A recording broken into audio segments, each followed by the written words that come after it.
Bonjour à tous, bienvenue aujourd'hui sur le centre de Centaure, sur la commune de Réau en Seine-et-Marne, un des 12 sites en France. Donc aujourd'hui nous allons recevoir deux personnes qui ont répondu présentes pour témoigner sur leur retour d'expérience d'accident sans ceinture de sécurité.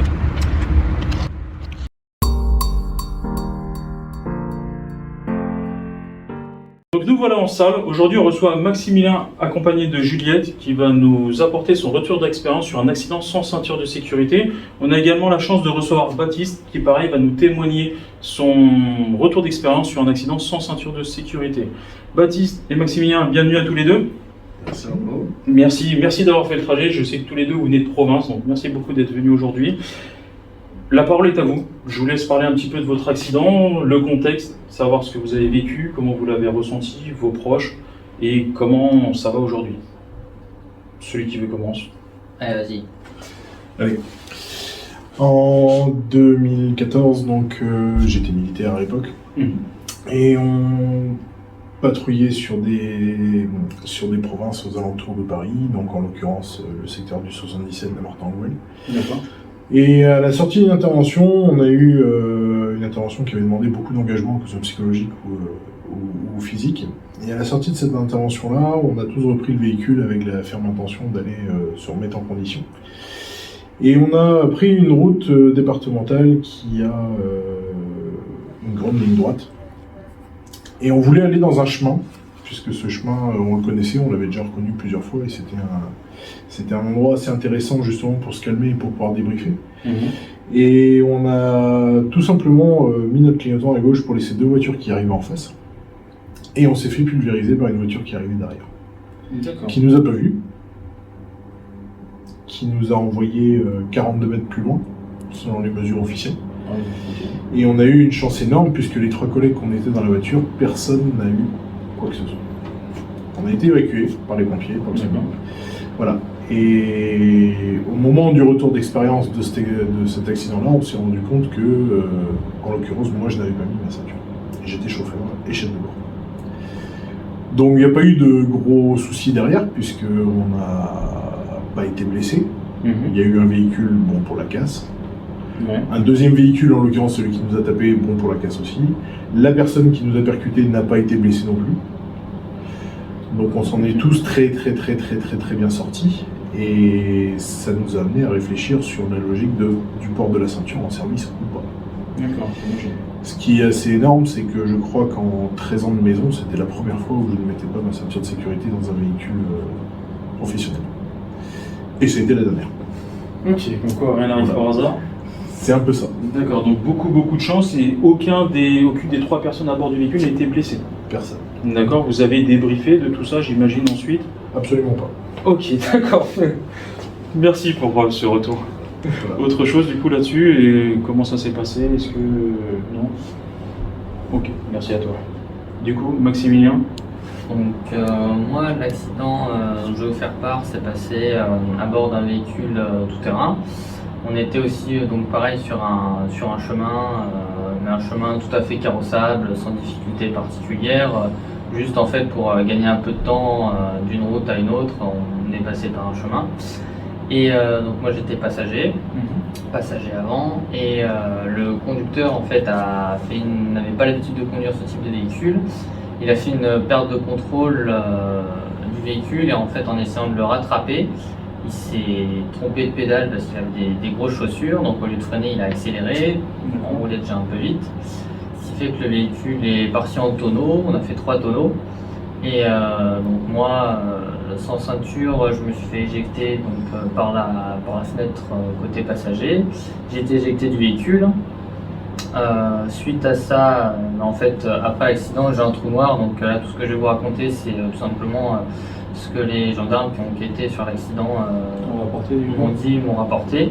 Toi, excuse-moi, je te coupe, tu n'as plus du tout aucun souvenir de cet accident? J'ai plus aucun souvenir. Tu te rappelles du choc, tu te rappelles du début, même pas du tout? Je me rappelle plus en fait à peu près 5-10 minutes avant. D'accord. Je me rappelle plus. Et au moment où il y a l'accident, il y a à peu près 3 quarts d'heure après. Donc j'ai un trou de quasiment de bien 1 heure où je me rappelle plus du tout de ce qui s'est passé. Donc après, ça déjà, psychologiquement, c'est très dur, parce que du coup, on fait des cauchemars, on essaye absolument de savoir ce qui s'est passé, de reconstituer la scène avec les divers témoignages, ce qui s'est passé, etc. Et c'est très compliqué, même encore aujourd'hui, alors que ça fait quand même 3 ou 4 ans que j'ai eu cet accident. C'est ce que tu me disais, plus de 3 ans déjà. Voilà, plus de 3 ans déjà, c'est toujours très compliqué, il y a toujours des cauchemars qui vont, et puis il y a la vie qui a été un peu changée, beaucoup changée par rapport à ça. Étant donné que en fait, les gendarmes nous ont dit m'ont dit que suite à cet accident-là, donc j'avais été retrouvé initialement, comme j'étais éjecté de la voiture, j'étais retrouvé la voiture était à moins d'1 mètre de moi. Donc il y a le fait qu'il y a une possibilité de se faire écraser par le véhicule. Et aussi, comme on est passé sur le toit, entre le toit et le siège passager, il y avait moins de 13 cm, je crois, parce que la voiture était complètement aplatie en fait. Suite à ça, pas mal de dégâts physiques. Donc j'ai eu une épaule déboîtée avec la clavicule cassée, un trauma crânien avec une plaie hémorragique derrière la tête, un hématome au niveau du dos qui s'est déclaré après, qui a fait qu'en fait je pouvais plus pendant à peu près 1 mois, je pouvais plus me servir de mes jambes normalement. Il y a une période où j'ai même pas pu marcher. Et évidemment, mon médecin m'a dit, le seul mot que mon médecin a trouvé à dire, c'est je sais pas, ça reviendra peut-être un jour. D'accord, c'était dû à l'hématome du coup? Dû à l'hématome, moi qui comprimait en fait derrière, et qui faisait qu'au début j'avais très très mal aux jambes quand je les bougeais. Et à un moment donné, je les sentais, c'était pas vraiment une paralysie, mais en fait j'avais tellement mal que je pouvais juste plus les bouger. D'accord, donc tu sentais des jambes, mais c'est vraiment à cause de la douleur que tu voilà, pouvais plus... voilà, à cause de la douleur, ça partait du dos et j'arrivais plus à les bouger, même à les lever, c'est comme si en fait je les sentais, mais j'avais plus le contrôle de mes jambes. J'imagine un stress énorme, plein de questions. Un grand stress, surtout après quand on est un peu jeune comme ça, on ne sait pas trop ce qu'on va faire dans la vie active encore, parce que j'avais mes études, donc j'ai été arrêté plusieurs mois pour reprendre les études, etc. Ça a été un peu lourd de conséquences. Heureusement, j'ai réussi à avoir mon diplôme quand même, mais très lourd de conséquences. J'ai eu plusieurs arrachements osseux au niveau des poignets, des genoux, des chevilles. Voilà. J'ai eu une opération après par rapport à ça, par rapport à l'épaule qui s'était déboîtée, à cause du choc. Donc une opération, on m'a posé une plaque. Aujourd'hui encore, quand j'essaie de faire du sport ou quoi, j'ai toujours pas retrouvé complètement la force que je suis censé avoir, et je fatigue beaucoup plus vite. Donc ça, c'est uniquement les conséquences perso. Après, pour tout ce qui est conséquences au niveau de la famille, ça a été compliqué, au niveau des amis, parce que du fait du trauma crânien, il y a eu un suivi après qui ont été faits à la fois médical et on va dire paramédical, avec un suivi psy notamment, et qui ont expliqué que du fait de ce trauma, justement, ça pouvait amener à des conséquences de saut d'humeur, beaucoup moins de patience, j'ai beaucoup moins de patience qu'avant. J'ai une saute d'humeur et forcément j'ai fait le truc à ne pas faire quand ça m'est arrivé. Je me suis complètement renfermé sur moi-même, complètement isolé, et du coup je suis devenu très agressif, et c'est pour ça qu'avec Juliette justement elle n'a pas trop de souvenirs.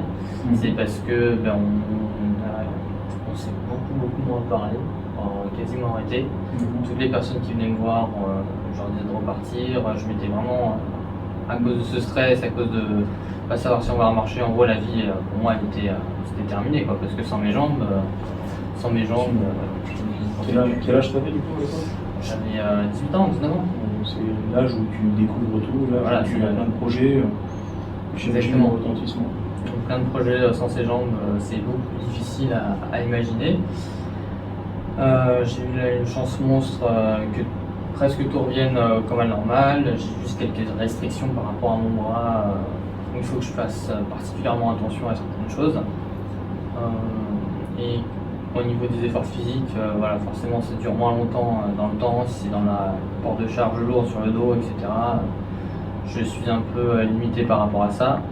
Et après, je m'en suis rendu compte a posteriori. C'est vrai qu'au niveau de l'humeur, etc., j'ai beaucoup moins de patience qu'avant. J'ai toujours des sautes d'humeur, des fois par rapport à l'accident il y a toujours des flashs qui viennent. On ne sait pas si c'est l'imaginaire qui essaye de reconstituer l'accident, si c'est des souvenirs qui reviennent. J'arrive pas à faire la différence et ça m'arrive encore même 4 ans après. D'accord. Lourde conséquence. Ok, une petite question sur vos accidents à tous les deux. Est-ce que vous avez ressenti le besoin d'en parler aux proches ou à juste des inconnus, ou même aujourd'hui? Est-ce que le fait d'en parler, même si vos deux accidents sont complètement différents, avec beaucoup de chance pour toi Baptiste, est-ce que vous pensez que ça fait du bien d'en parler pour vous personnellement? Est-ce que vous pensez que c'est important d'en parler pour les autres qui ont vécu le même genre d'accident? L'importance d'en parler, elle est, pour ma part, ça s'est bien fini. Mais ça aurait pu très mal se finir. Et l'importance de parler, c'est peut-être d'aller éviter l'accident, on ne pourra pas l'éviter, mais des conséquences encore plus graves, on pourra les éviter en changeant les comportements. Et d'un autre côté, de se dire aussi que quand on est passé à travers un truc comme ça, on peut aller beaucoup plus loin dans ce qu'on a envie de faire et dans ce qu'on veut faire, et on relativise énormément. J'imagine qu'il n'y a que positiver pour tous les gros Ça. On est d'accord. Très bien. Toi, Maximilien, petite question, est-ce que pareil, tu en as parlé? Est-ce qu'aujourd'hui, quand je te l'ai proposé à travers les réseaux sociaux qu'on a discuté, est-ce que tu as trouvé ça, je vais exagérer un petit peu, libérateur le fait d'en parler, ou par rapport à ça? Alors libérateur pour moi pas forcément, mais ce qui me paraissait très important, parce que bon maintenant c'est fait, mais ce qui me paraissait très important c'est à travers un partage d'expérience, j'espère, que des personnes entendent ce témoignage et éviter, parce que c'est vrai que le port de la ceinture peut sauver la vie, peut éviter de lourdes conséquences, parce que tout ce qui est trauma au niveau du dos, les hématomes, tous les arrachements osseux, etc., je les ai eu justement du fait d'avoir été éjecté, et surtout du fait d'être retombé, parce que toutes mes blessures, je les ai eues du côté où je suis retombé en fait. D'accord, ok. Le contact avec le sol, donc voilà, sans ceinture, j'aurais pas été éjecté. Et pour moi, c'est pas forcément libérateur parce que j'ai eu des suivis et j'ai jamais ressenti, comme je suis toujours à la recherche de ce qui s'était passé, j'ai jamais eu de libération par rapport à ça et ça me travaille toujours. Mais par contre, si à travers ma voix, certaines personnes pensent à mettre leur ceinture et éventuellement prennent conscience que ça peut grandement, très grandement limiter les risques, les conséquences surtout d'un accident, c'est bien parce qu'à savoir qu'on était 4 dans le véhicule. Sur les 4, j'étais le seul à pas être attaché et il y en a 2 qui n'ont rien eu, absolument rien. Il y en a un, il a juste eu 2 doigts cassés parce qu'il avait la main comme ça au-dessus du toit quand on a commencé à se retourner. Ok. Voilà. Baptiste nous a annoncé que tu étais quasiment à l'arrêt du coup? Ou tu étais à l'arrêt complètement? J'étais à l'arrêt, je venais juste de relâcher le frein. D'accord. Et là, on t'est rentré dedans à une vitesse estimée de 90 km/h? 80, ouais, entre 90 et 100, quoi. D'accord. Toi, Maximilien, une notion de vitesse ou pas dans ton accident? Il y a une notion de vitesse élevée qui n'était pas adaptée forcément aux circonstances. La vitesse précise, je ne m'en rappelle plus. On était à plus de 50. D'accord. Mais la vitesse précise, je me rappelle plus. Ok, merci beaucoup à tous les deux de venir aujourd'hui pour témoigner de tout ça à travers les slogans qu'on connaît tous où l'importance de la sécurité est mise en avant, les slogans, les publicités de la sécurité routière dont on connaît bien évidemment tous les tenants et les aboutissants depuis 20, 30, 40 ans sont importants, mais je trouve, et corrigez-moi si je me trompe, que vos retours d'expérience sont beaucoup plus parlants que tout ça. Il faut sensibiliser, il faut parler de ce simple geste de mettre la ceinture de sécurité. Encore une fois, un grand merci à vous. On va parler un petit peu de ceinture de sécurité. Qu'est-ce que vous connaissez sur la ceinture, sur l'histoire de la ceinture, l'évolution de la ceinture? Est-ce que vous avez des connaissances là-dessus? Est-ce qu'on vous en a parlé? Je pense à toi justement sur tout ce que tu as eu après, sur le soutien psychologique. Est-ce qu'on a abordé ça ou pas du tout? Non, pas forcément. Après, même sur le soutien psychologique, on n'a pas forcément abordé le fait de la ceinture pour éviter la culpabilité de ne pas l'avoir mis. Bon, après, c'est sur moi, donc forcément, c'est oui, bien moins sûr. grave que si c'était de ma faute, que quelqu'un d'autre l'avait pas mis. Mais la prise de conscience, honnêtement, elle a été très très intense à ce moment-là, avec beaucoup de regrets finalement, en voyant la différence de trauma de ma part et par rapport aux autres collègues qui étaient dans la voiture. Ouais, voilà, c'est la question que À je mes pose. amis qui étaient dans la voiture. D'accord. Parce que j'imagine qu'on a cette culpabilité, notamment toi, Maximilien, et justement, voilà, c'est pour ça que je posais la question. Savoir si on dédramatisait ou si on expliquait, voilà, oublier, on fait pas le procès, on fait le procès de personne aujourd'hui, bien évidemment, mais voilà, c'est important pour retour d'expérience. Okay.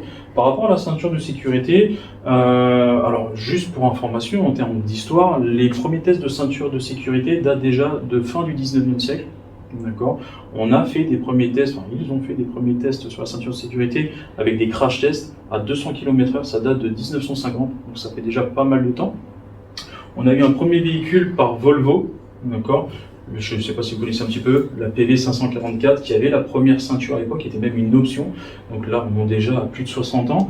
On a eu en France, je vais parler du territoire national, donc en France, la ceinture a été obligatoire en 1973 pour les passagers avant, hors agglomération. En 1979 pour les passagers avant, en agglomération. Et en 1990, que tu as connu Baptiste, pour l'ensemble des passagers du véhicule. D'accord, donc ceci va s'expliquer par l'évolution de la ceinture de sécurité, par toutes ces choses-là. La ceinture de sécurité, en définition, c'est quoi? La ceinture de sécurité, ça va limiter les mouvements incontrôlés lors de chocs, donc ça c'est la première chose. Et la deuxième chose, on en a parlé un petit peu tout à l'heure ensemble, ça va être d'amortir cette énergie cinétique. Énergie cinétique, est-ce que vous savez ce que c'est? Vous avez déjà entendu parler de ça? Alors il y a une formule, hein, souvent des formules. Est-ce que vous connaissez la formule ou est-ce que vous sauriez définir un petit peu ce que c'est ou pas du tout? C'est la force en fait qui pousse n'importe quel corps dans le sens de la direction, en l'occurrence pour le véhicule, et qu'il va falloir dissiper à un moment ou à un autre, donc elle va se transformer en chaleur si on freine. Mais dans nos deux cas, elle s'est transformée à travers nous. C'est un petit peu ça. C'est un peu ça. Donc, je vous propose, étant donné qu'aujourd'hui on est accueilli par le centre Centaure Réo 77, où un formateur du centre va nous faire une petite présentation d'un atelier.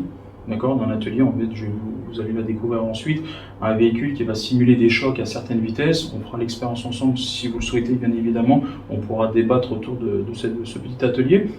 Juste avant ça, sur l'énergie cinétique, je vais y revenir. L'énergie cinétique, c'est quoi? C'est tout corps en mouvement va produire cette énergie cinétique. D'accord? La petite formule, du coup, l'énergie cinétique, ça va être quoi? Ça va être une demi-masse, donc la moitié d'une masse, fois la vitesse au carré. Donc, la vitesse au carré, pourquoi? Parce que c'est au carré, c'est exponentiel. D'accord, je vais développer un petit peu et si vous êtes OK, on va vous prendre, ou tiens Juliette qui n'a pas parlé beaucoup pour l'instant. Alors c'est un petit peu mal poli, Juliette, mais est-ce que tu peux me donner ton poids? Oui, 55 kilos. Mais qu'est-ce qu'il veut me dire? Ok, donc 55 kilos, on va reporter ton poids à cette formule de l'énergie cinétique, ce sera beaucoup plus parlant. Donc la moitié de 55 kilos, Juliette, nous sommes à... C'est le moment où tu dois m'aider. 27,5. Merci. Donc du coup, comme je disais, moitié de la masse, on est à 27,5. Si on prend un accident, allez, 50 km/h, on va voir le résultat de cette énergie cinétique. Alors dans la formule, quand je dis vitesse au carré, on ne va pas prendre le 50 au carré, donc 50 x 50, 2500. En fait, la vitesse au carré, c'est quoi? C'est les mètres parcourus à la seconde. Il faut savoir qu'à 50 km/h, les mètres parcourus par seconde, vous êtes à 14 mètres par seconde.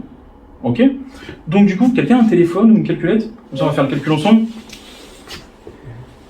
Donc 14 mètres par seconde au carré. C'est bon, on a une calculette? Super. Parfait, Juliette va participer complètement à cette petite question. 196. 196? Ok. Donc 14 au carré, on est à 196 ici. Avant de faire le calcul, il faut savoir que l'énergie cinétique, le résultat est en fait sous forme de joule. Je vous en parle juste après. Est-ce que tu peux me donner le résultat de ce calcul-là, s'il te plaît, Juliette? 27,5 fois 196. 5390. Du coup, on est à 5390? Ouais. Ok. Comme je le disais, 5390 joules. Pour transformer les joules en kilos, donc on ne va pas faire un cours de mathématiques, il faut diviser par 9,81. Bref, on va diviser par 10. D'accord? Ça veut dire quoi? 5390 joules représentent 539 kilos. Quand je le disais, on divise par 10. Ça veut dire que ton poids, Juliette, sur un choc à 50 km/h représente 539 kg. C'est un peu plus parlant du coup? Ouais. Ok. Bah, c'est bien de savoir ça déjà. C'est énorme. Ouais. Si vous voulez, on le transpose pour 100 km/h. Tout en sachant qu'une ceinture est étudiée et faite pour arrêter jusqu'à 3 tonnes. On voit ce que ça donne à 100? Allez, on reprend 27,5, à moins qu'on essaie avec quelqu'un d'autre. Maximilien. Voilà. Allez, soyons fous. Allez, je vais effacer.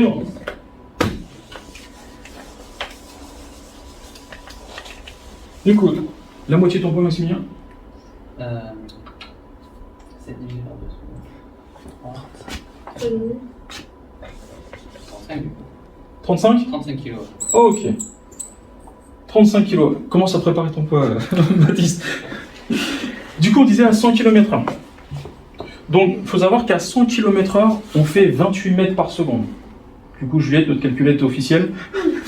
Donc, du coup, 28 au carré, 28 fois 28, ça nous donne? Je te donne ça. 784. 784. Ok, s'il te plaît, 35 fois 784. 27 440. 27 740? 440. 440? Merci. Joule toujours. Donc du coup, je vous l'ai dit, divisé par 10, ça veut dire...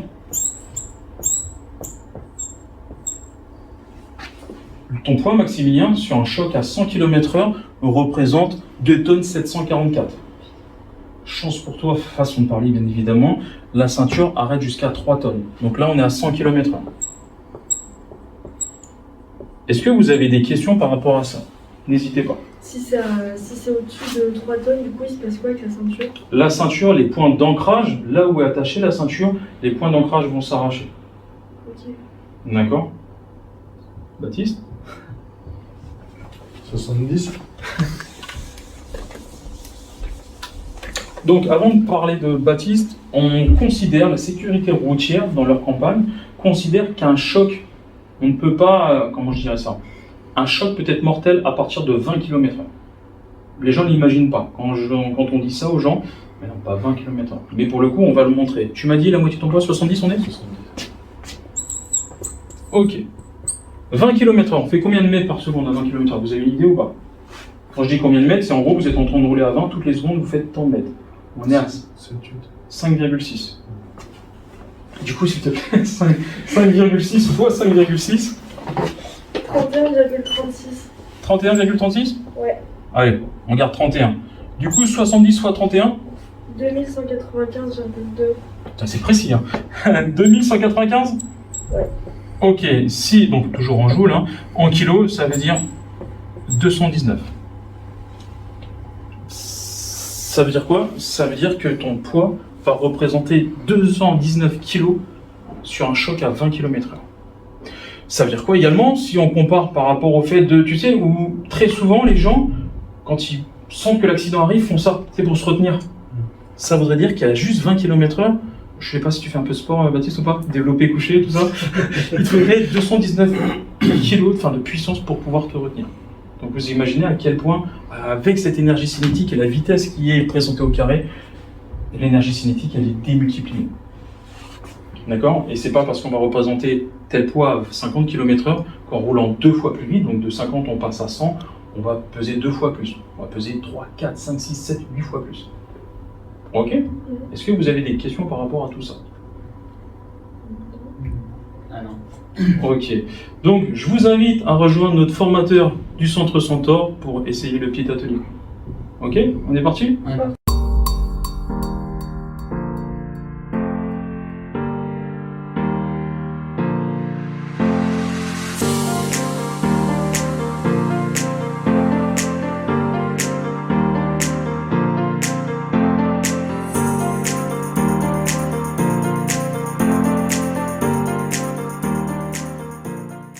Jérôme, merci beaucoup pour ton accueil aujourd'hui chez Centaure.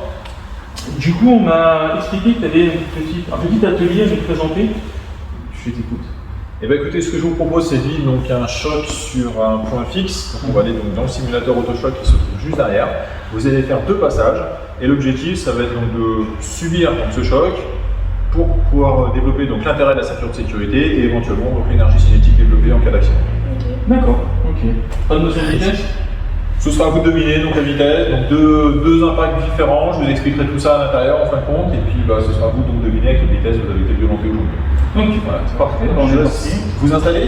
Qui a son permis, chauffeur, c'est qui? Moi. Allez, on te suit.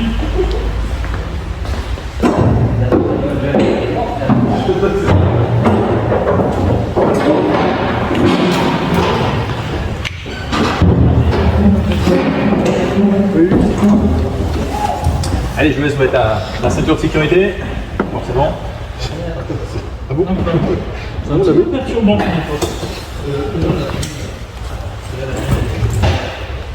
Alors, étant donné qu'on va parler donc de la ceinture de sécurité, ou surtout on va parler donc de l'intérêt de la ceinture de sécurité, pensez à bien la mettre, hein, donc surtout bien à plat, surtout pas vriller. Par exemple, Juliette, elle n'est pas à plat, hop, voilà, je me permets. Bien serré sur vous aussi, hein. Et puis rien entre vous et la ceinture de sécurité, hein, pas de téléphone portable ou quoi que ce soit. Alors, je vous explique le fonctionnement de cet atelier. Donc, ce qui va se passer, c'est que là, on est donc sur un simulateur avec une voiture qui va se lever, qui va descendre une rampe, et on va imaginer que vous faites une sortie de route et vous finissez sur un point fixe, un poteau, un arbre, etc. La voiture s'arrête brutalement.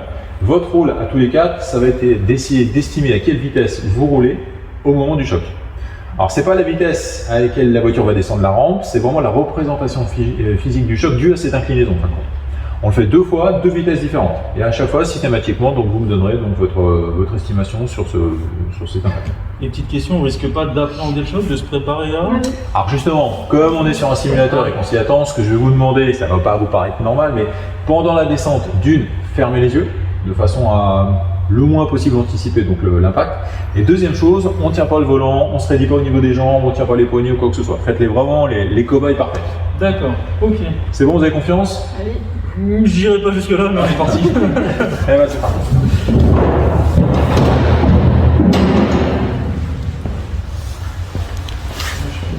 Ça arrête tout la voiture.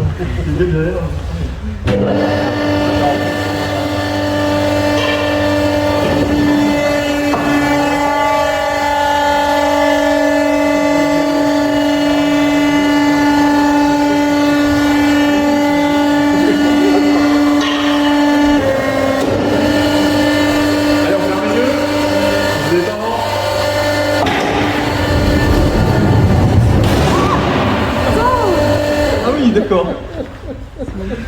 Derrière, ça va? Nickel. Bon, ça a été? Ce premier choc? Ouais. Surprenant. Ok. J'ai un regard agressif. Non, tout va bien. Bon, vous avez ressenti la ceinture de sécurité ou pas déjà sur ce premier impact?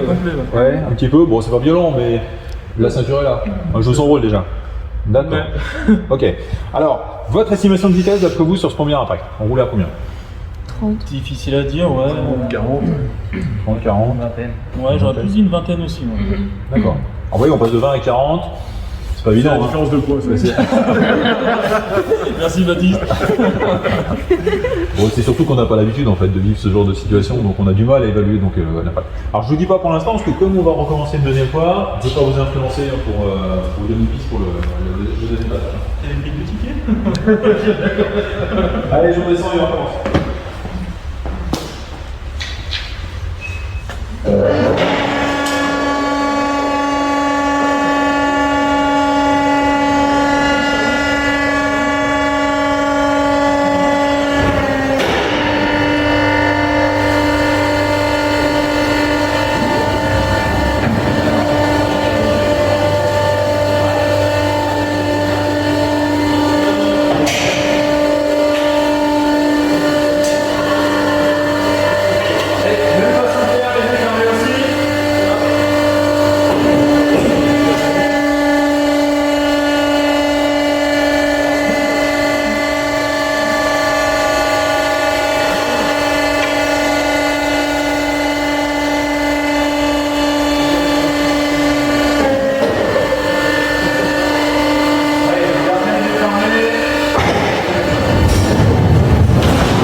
T'as l'impression que ça va jamais s'arrêter. Bon, alors est-ce que vous avez ressenti la différence entre le premier et le deuxième passage? Ouais, beaucoup plus vite là. Ouais, beaucoup plus vite, beaucoup plus violent le deuxième passage. Là, la ceinture de sécurité, je pense que vous l'avez ressenti aussi d'une façon beaucoup plus violente. Ouais, ça Ouais, parce que là c'est pareil, imaginez sans ceinture de sécurité du coup, qu'est-ce qui se passe? va. Je suis dans le volant. Voilà, donc volant, le pare-brise, le siège derrière, ouais forcément, donc là on ressent qu'il y a un vrai intérêt donc, à l'utilisation de la ceinture de sécurité. D'où, encore une fois, l'important qu'on devienne la mettre comme je vous avez expliqué tout à l'heure. Alors votre estimation de vitesse, d'après vous, sur ce deuxième passage? Pas loin du double. Ouais. Du double, 50, 60. 50, 50, ouais. 40, Ouais, je dirais aussi 40. 40 km/h, d'accord, ok. Bon, c'est pas mal au niveau estimation de vitesse. Premier passage, vous vous rappelez, donc déjà on ressentait qu'il y avait un intérêt sur la ceinture de sécurité, modéré, mais au moins c'est son rôle. Là, premier passage, vous étiez exactement à 11 km/h. Ah ouais? Alors, 11 km/h, je sais. C'est pas le deuxième. Ouais, c'est ça, ouais. Alors, je sais pas si vous vous rendez compte, mais 11 km/h, ça reste vraiment une allure modérée, une allure réduite. En voiture, on est en première, quand on a une boîte manuelle, parce qu'en deuxième, sinon on est complètement sous régime. Sur un parking, on roule déjà beaucoup plus vite. Et les zones 30, regardez, on a l'impression de se traîner, alors que là, on est sur un choc, sur un point fixe en fait, à 11 km/h. Et déjà, encore une fois, il y a un intérêt sur la ceinture de sécurité. Deuxième passage, là par contre, effectivement, ça roulait beaucoup plus vite, vous l'avez ressenti, beaucoup plus d'énergie. Deuxième passage, on était à 15 km/h. Ah ouais? Donc on a fait 11 et 15 km/h. Il y a seulement 4 km/h d'écart entre les deux passages. Pourquoi est-ce qu'au niveau du ressenti, on a l'impression qu'il y a beaucoup plus? C'est parce qu'en fait, là, on est sur un choc, sur un point fixe, avec une dissipation d'énergie cinétique. Et en fait, l'énergie cinétique dépend du carré de la vitesse. Donc quand il y a 4 km/h d'écart, c'est 4 km/h au carré en fin de compte. Donc c'est pour ça que pour vous, au niveau du ressenti, on a l'impression tout de suite que ça va beaucoup plus vite. On aurait eu un choc aux vitesses que vous m'avez indiqué, vous auriez été tout de suite blessé, ça aurait été tout de suite beaucoup plus grave en fin de compte. Mais encore une fois, on est sur un point fixe. D'accord. Oui, Ok. je croirais pas. Hein. Ouais. Écoute. Merci beaucoup, Jérôme. Merci. Merci à Centaure. Avec plaisir. Et merci à tous surtout. Avec grand plaisir. Merci à toi. Hein. À bientôt. Merci, à bientôt. Bon, du coup, ma conduite. On en reparlera, on va couper.